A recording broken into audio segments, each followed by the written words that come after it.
Welcome to Hoofs and Woofs. This program will spotlight animals, caretakers, and the wonderful facilities that care for our furry and feathered friends. Hi, I'm Cynthia Howie, and in this episode I will showcase Rude Ranch, located in Harwood, Maryland. Sit back and enjoy meeting the wonderful people that have dedicated their time and talent and the animals that benefit from the commitment made by these individuals.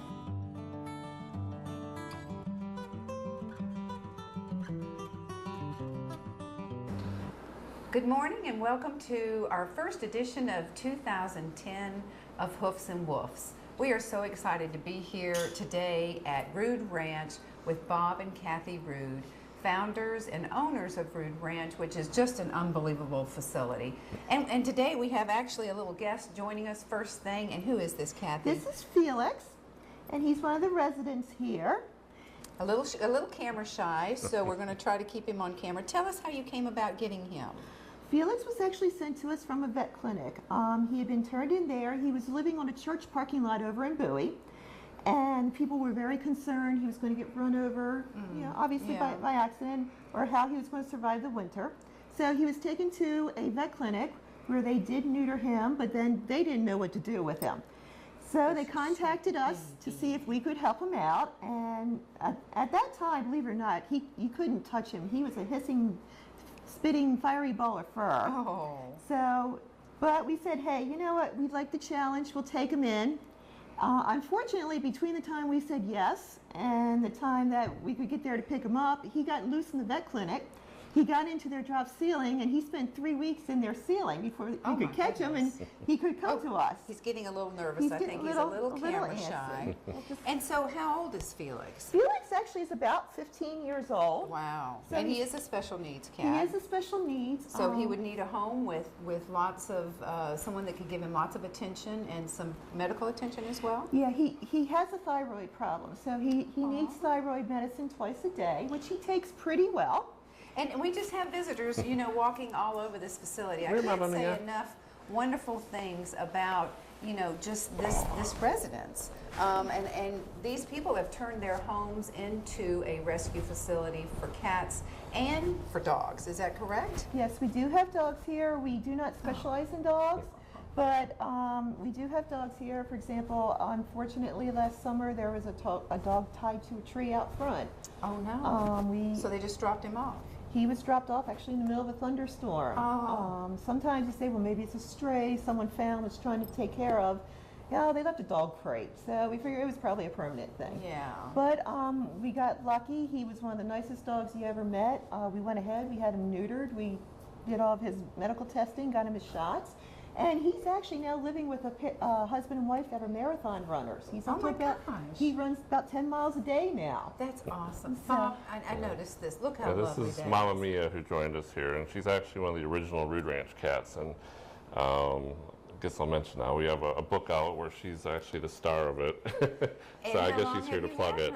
She's been with us about 13 years now.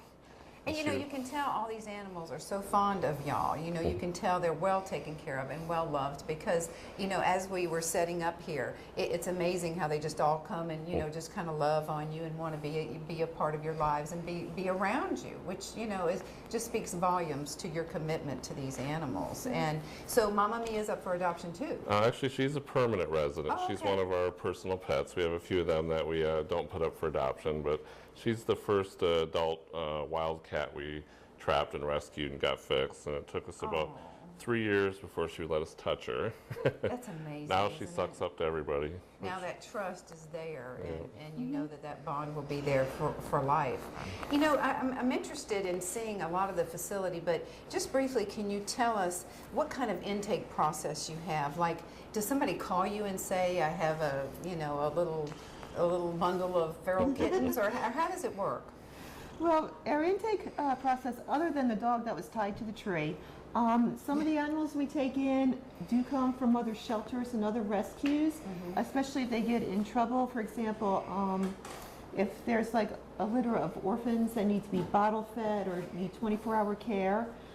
We've taken in a lot of cats from other groups that say this is a wonderful cat, but it has special medical needs. For Right, example, it is leukemia positive, or has HIV, or could be blind, or something like that. They will contact us and ask us if we can help them out. Right.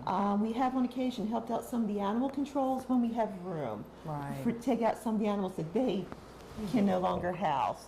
And so then do they come and do they go into a quarantine section for a little while? Everyone coming in goes into what I don't know if you call it a quarantine, but they are separated from everyone else for 14 days. And this gives us a chance to either complete needed vet work, for example, have them spayed or neutered, do additional blood tests, do whatever vaccines are necessary, and also just to make sure they're healthy in general. They aren't like kind of having another virus or something like that. That could be contagious to the other animals. Gives us a chance to and then introduced to the general population. You have a big room full of lots of lovable animals waiting for lovely, wonderful homes, and we want to see some of those. We want to go to another area and kind of explore what you have in this wonderful residence/shelter of the Rood Ranch. So, Bob, if you'll lead the way, we'll just go on over and go see what we can find.